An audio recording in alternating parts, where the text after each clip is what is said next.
할렐루야.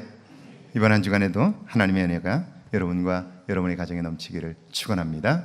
축원합니다. 우리 앞뒤 옆 사람과 한번 인사할까요? 잘 오셨습니다. 예. 뒤에 분들도 한번 인사하시죠. 네. 여러분 한번 다음 주부터는 거의 여러분들은 여러분의 자리가 정해져 있어요. 그러니까 인사를 해도 그 사람이 그 사람이에요. 다음 주부터는 여러분이 앉는 자리를 한번 완전히 바꿔보세요. 이쪽에 앉는 사람들은 이쪽에 한번 앉아보시고, 이쪽 줄에 앉는 분들은 이쪽에 앉아보시고, 이쪽에 앉는 분들은 이쪽에 한번 앉아보세요. 그러면 전혀 다른 사람을 만나게 될 거예요. 여러분, 이쪽에서 보는 저와 이쪽에서 보는 제가 다를 거예요. 사람은 어느 자리에 앉느냐에 따라서 보는 게 달라져요. 보는 게 달라지면 느끼는 것도 달라질 수 있어요. 그러니까 자리를 한번 바꿔서 다음 주간에 앉아볼 수 있기를 바랍니다. 지난 주간에 우리는 감정이 우리의 마음을 움직인다는 사실을 배웠습니다. 살면서 사실 누군가의 마음을 얻을 수 있다면 그 사람은 인생을 성공할 수 있습니다. 어떻게 마음을 얻을 수 있을까? 여러분, 옳고 그름이 아니라 그 사람의 감정을 터치하는 거예요. 그러면 놀라운 반응을 경험할 수 있게 되는 거죠. 그런데 감정이라고 하는 것은요, 쉽게 움직이고 마음을 빼앗기고 나면 이성적인 판단을 하지 못합니다. 그래서 낭패를 당하는 경우들이 얼마나 많은지 몰라요. 이걸 교묘하게 이용하는 사람들도 있습니다. 식당을 운영하는 한 교인이 있었습니다. 어느 날 식당에 딸이 밥을 먹으러 왔어요. 마침 손님도 몇 분 안 계셔서 엄마는 딸을 위해서 정성껏 음식을 차려주었어요. 고맙다고 생긋 웃으며 맛있게 밥을 먹던 딸이 갑자기 배를 움켜잡더니 소리를 지르는 거예요. 그러더니 땅바닥에 털썩 떨어져서 대굴대굴 구르는 거예요. 소리를 질러요. 엄마가 얼마나 놀랐겠어요. 무슨 일이야? 엄마가 묻지만 아이는 대답하지 않고 소리만 계속해서 지르는 거예요. 배가 아프다는 거예요. 이 엄마는 어떻게 할 줄 몰라서 당황해하고 있는데요. 그때 식당 한켠에 앉아있던 여자분 하나가 다가와서는 말없이 그 아이의 배에 손을 얹고 기도하기 시작합니다. 큰 소리를 내서 기도하기 시작했는데요. 그런데 정말 신기하게도 아이의 얼굴에 고통기가 사라지고요, 평안한 숨을 내쉬기 시작해요. 그러더니 일어나서 의자에 앉고요, 괜찮다고 말하는 거예요. 아이 엄마로서는 얼마나 고맙습니까? 그래서 고맙다고 연신히 인사를 하고는 어쩔 줄을 몰라 해요. 그때 그분이, 기도했던 그분이 말합니다. 저는 가나안교회 김권사입니다. 기도를 많이 하는데 하나님께서 제게 신유의 은사를 주셔서 손을 얹고 기도하면 병이 낫습니다. 그래요. 여러분, 딸이 죽게 되었는데 낫는 걸 눈으로 봤잖아요. 그러니까 어때요? 그분의 말을 100% 믿게 되고요, 그 다음에는 그가 어떤 말을 해도 믿게 되니까요, 결국 그가 하자는 대로 하게 되는 거죠. 여러분, 이것이 요즘 신천지가 사용하고 있는 포교법이에요. 이렇게 사람들을 속이는 거예요. 생각해 보세요. 이건 사람을 속이는 거고요, 사기예요. 어린아이라도 알 수 있는 일인데, 그런데 그 속에 있는 사람들은 몰라요. 그러니까 시키는 대로 하는 거예요. 왜 이렇게 될까요? 감정은 마음을 움직이는 힘이 있어요. 그런데 한번 마음을 주고 나면 감정은요, 거기에 빠져버려요. 옳고 그름을 판단하지 못하고요, 그래서 왜곡되고 큰 상처를 입게 되는 거죠. 박근혜 전 대통령과 최태민 씨의 관계가 그랬고요, 그 관계가 최순실 씨에게까지 이어져서 나라를 엉망으로 만들었잖아요. 본인들도 교도소에 들어갔죠. 그러니까 감정이라고 하는 것은요, 잘 가꾸지 않으면 삶 전체를 망가뜨릴 수 있다 하는 것이죠. 오늘 구약에 보면 사무엘하 14장 23절과 24절인데요. 우리 한번 같이 읽어볼까요? 23절과 24절입니다. 요압이 일어나 그슬로 가서 압살롬을 데리고 예루살렘에 오니 왕이 이르되 그를 그의 집으로 물러가게 하여 내 얼굴을 볼 수 없게 하라 하매 압살롬이 자기 집으로 돌아가고 왕의 얼굴을 보지 못하니라. 요압은 다윗 왕의 마음을 읽었어요. 그가 한 나라의 왕이지만, 그래서 형을 죽인 압살롬을 처벌해야 하지만 그는 또한 한 아이의 아버지예요. 시간이 지나니까 미운 마음도 누그러졌고 외국으로 도망친 아들이 보고 싶었던 거죠. 그렇다고 다윗이 드러내놓고 아들을 데려올 수는 없어요. 요압이 그걸 알고 지혜로운 여인 하나를 불러서 연기하게 해요. 지난 주간 말씀을 기억하시죠? 다 잊어버리셨나요? 기억하시죠? 나는 남편을 잃은 과부인데 아들 둘이 있습니다. 두 아이가 들판에서 일을 하다가 다툼이 생겼는데 말리는 사람이 없어서 그만 형이 동생을 죽이고 말았습니다. 그런데 이걸 알게 된 동네 사람들이 우리 집으로 몰려와서는 동생을 죽인 그런 놈을 동네에 두면 안 된다고, 그 놈을 내어놓으라고, 그 놈을 우리가 죽이겠다고, 그런 놈은 씨를 말려야 한다고 동네 사람들이 내 아이를 내어놓으라고 합니다. 분명 그 아들은 동생을 죽인 형이지만 그러나 그 아이는 이제 내게 하나밖에 남지 않은 아들입니다. 왕이여 내 아들을 살려주십시오. 그렇게 간청을 하는 거예요. 여러분, 다윗도 지금 그 형을 죽인 이 아들 때문에 고민하고 있어요. 그러니까 그 여인의 일이 곧 내일 같은 거예요. 내가 도와줄게, 내 아들을 내가 살려줄게, 다윗이 대답을 했어요. 그러고 보니까 어때요? 뭔가 이상한 거예요. 그래서 똑똑한 사람이잖아요, 다윗은. 그래서 물어요. 혹시 요압이 보냈느냐? 그렇게 물어요. 그러자 여인이 그렇다고 대답하면서 결정적인 말을 해요. 하나님도 죄를 범한 아담과 하와, 가인과 아벨을 죽이지 않고 오히려 가죽옷을 지어 입히시고 사랑의 표를 주셨습니다. 왕이여 아들 압살롬을 용서하소서, 데려오소서. 하나님도 그렇게 하셨으니 왕도 그렇게 하소서. 그렇게 이야기를 해준 거예요. 여러분, 왕에게는 아들을 데려오고 싶어도 데려올 명분이 필요했어요. 그런데 그 이야기를 들으니까요, 하나님도 그렇게 하셨으니까 나도 할 수 있다고 생각하는 거죠. 나도 그렇게 할 수 있다고 생각한 거예요. 그래서 아들을 데리고 왔어요.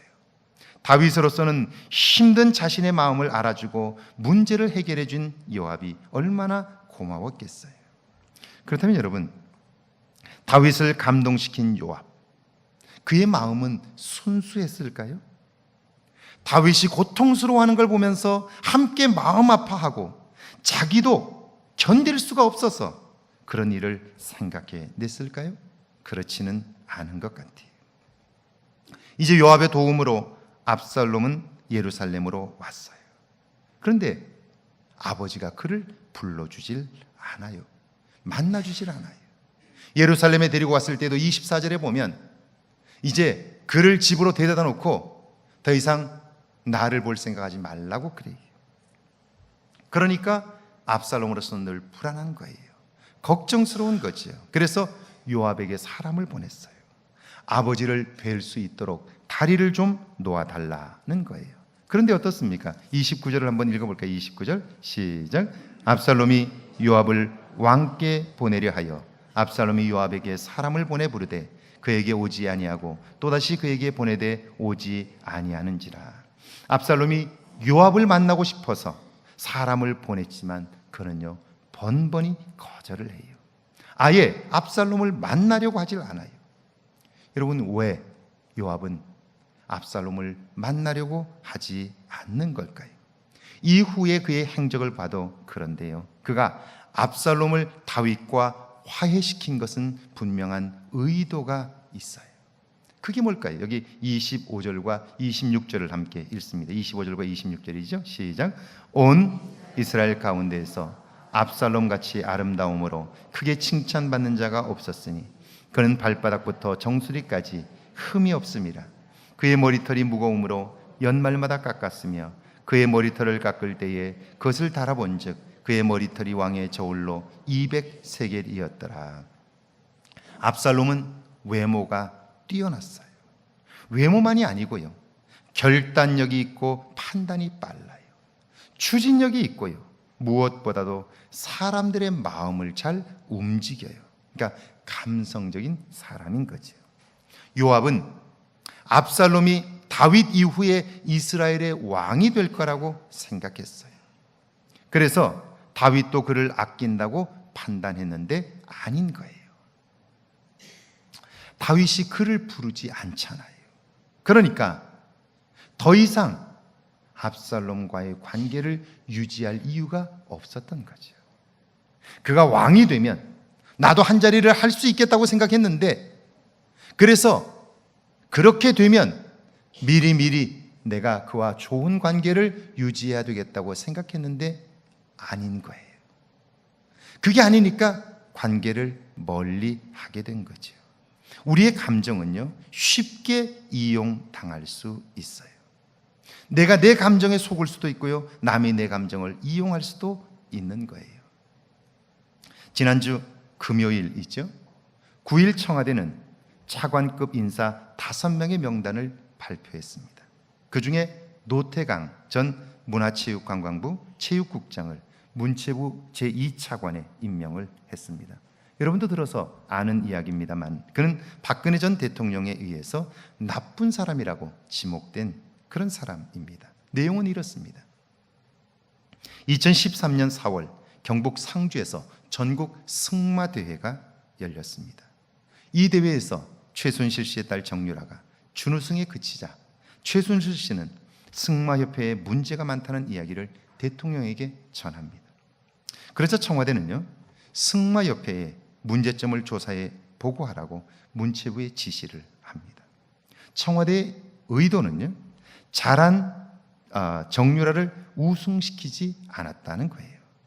앞으로 정유라가 시합에 나가면 알아서 그를 우승시키라는 거였어요. 그런데 노태강 당시 국장은 이런저런 문제점을 있는 그대로 보고했어요. 그랬더니 박 전 대통령이 유진영 당시 문체부 장관에게 노 국장의 이름을 직접 거론하면서 참 나쁜 사람이라고 그렇게 지명을 한 거예요. 나중에는 그 사람 아직도 공무원하고 있느냐고 물어서 결국 쫓아내고 말았어요. 박근혜 전 대통령과 최순실 씨가 감정적으로 하나가 되니까 그의 말을 있는 그대로 받아들이고요, 한 나라의 일을 이렇게 사적으로 하게 되었던 것이죠. 그래서 우리의 감정은요, 항상 이성에 의해서 가꾸어져야 돼요. 하나님의 말씀으로 견제되어야 돼요. 그렇지 않으면 나도 불행하고 남도 불행해지는 거예요. 여러분의 감정이 이성으로, 말씀으로 가꾸어지기를 주의 이름으로 축원합니다. 그뿐 아니라 이 상처난 감정은요, 엄청난 폭발력을 가져요. 여러분, 압살롬이 이복형 암논을 왜 죽였죠? 암논이 압살롬의 동생 다말을 범했지만 아버지가 제대로 벌을 주지 않는 거예요. 그냥 유야무야 넘어간 거예요. 그러니까 오빠인 압살롬이 상처를 받았고요, 내가 동생의 원수를 갚겠다고 나선 거예요. 감정이 상처를 입으면 이런 비극적인 사건을 만들 수 있어요. 한 번으로 끝나는 것이 아니고요, 상처받은 감정은 치유되고 회복되지 않으면 계속적으로 엄청난 사건, 비극적인 사건을 만드는 거예요. 사무엘하 14장 28절인데 한번 같이 읽어볼까요? 28절 말씀 시작, 함께 읽습니다. 압살롬이 이태 동안 예루살렘에 있으되 왕의 얼굴을 보지 못하였으므로 요압으로 인해서 다윗은 아들 압살롬을 예루살렘으로 불렀어요. 얼마나 기쁘고 좋았을까요? 압살롬으로서도 자기를 불러준 아버지가 정말 고마웠을 거예요. 그런데 어때요? 다윗은 장자 암논을 잃은 마음에 상처가 있어요. 압살롬도 동생 다말 때문에 받은 마음에 상처가 있고요, 도망 다니면서 겪었던 힘겨운 아픔들이 있는 거예요. 그렇다면 압살롬을 만난 아버지 다윗이 해야 할 첫 번째 일이 뭘까요? 그것은 상처난 아들의 감정을 만져주는 거예요. 뭐 대단한 것 아니에요. 그저 아들아, 그동안 얼마나 고생했니? 못난 아빠 만나서 네가 고생했다. 미안하다 아들아. 그러면 여러분, 그 아들의 난 마음의 상처가 한순간 녹아지는 거예요. 그리고 여러분, 아버지의 그 얘기를 듣고 울지 않을 아들이 있겠어요? 그 상황이 되면 그 아들은 눈물을 흘리며 아니라고, 아버지가 내 마음을 알아줘서 고맙다고 그럴 거예요. 그리고 기뻐할 거예요. 그 모습을 보는 아버지 다윗도 자기 안에 있는 상처난 것들이 녹아질 거예요. 그러면 깨끗이 관계는 회복될 수 있는 거예요. 오랫동안 살면서 왜 남편은 아내를, 아내는 남편을 여러분 왼수처럼 여기게 될까요? 덤덤하게 살게 될까요?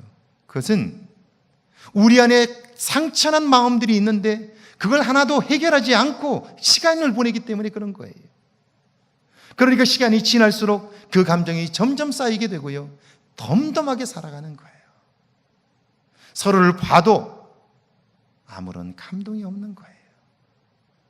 그저 등 긁어주는 재미로 산다고 그래요. 그렇지 않아요. 상한 감정들 때문에 그런 거예요. 감정은 하나씩 하나씩 해결하지 않으면 내면에 쌓이게 되고요, 그것은 우리로 하여금 느낄 수 없게 만들어버리고 마는 거예요. 아버지의 그 한마디, 말 한마디면 아들의 상처는 눈 녹듯 녹아져요. 그런 아들을 보면서 아버지의 마음의 상처도 깨끗이 회복될 수 있는 거예요. 그런데 어때요?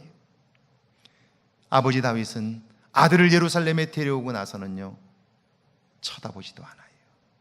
만나주지도 않아요. 무려 2년 동안이나 아들을 쳐다보지 않아요.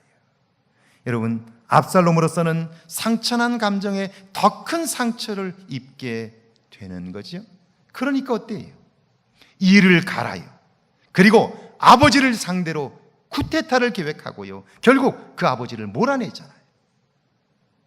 아버지를 몰아내고 나서 그 성에서 행하였던 첫 번째 일이 뭔 줄 아세요?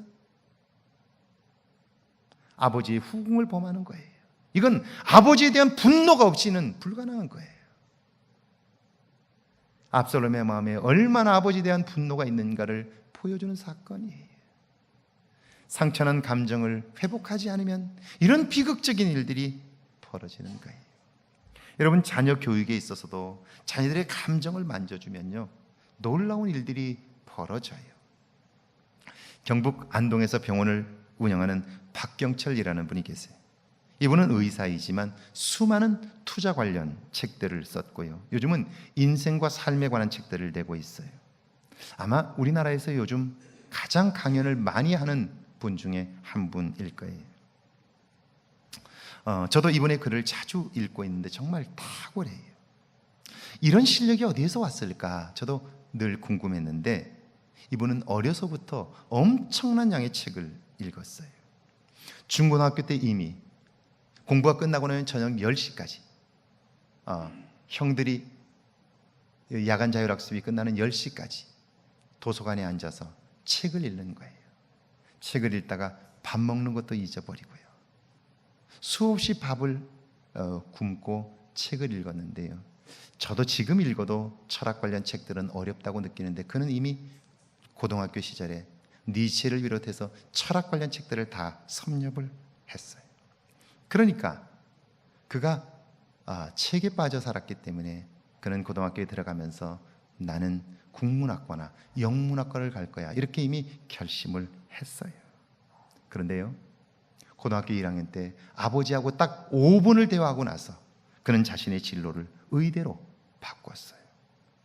무슨 이야기를 나눴을까요? 아버지가 이렇게 얘기합니다. 아들아, 아버지는 말단 경찰 공무원으로 평생을 살았는데, 그러니까 늘 윗사람이 시키는 대로 일을 하며 살았단다. 그러니까 말단 공무원으로 살다 보니까 윗사람이 시킬 때 내 마음에 들지 않아도, 원치 않아도 어쩔 수 없이 할 수밖에 없었어. 아버지는 평생 을로 인생을 산 거야. 그런데 아빠 주변을 보니까 다른 공무원들이나 또는 판사나 검사를 할지라도 그 위에 상급자들이 있어서 모두 다 을로 살아가고 있더라.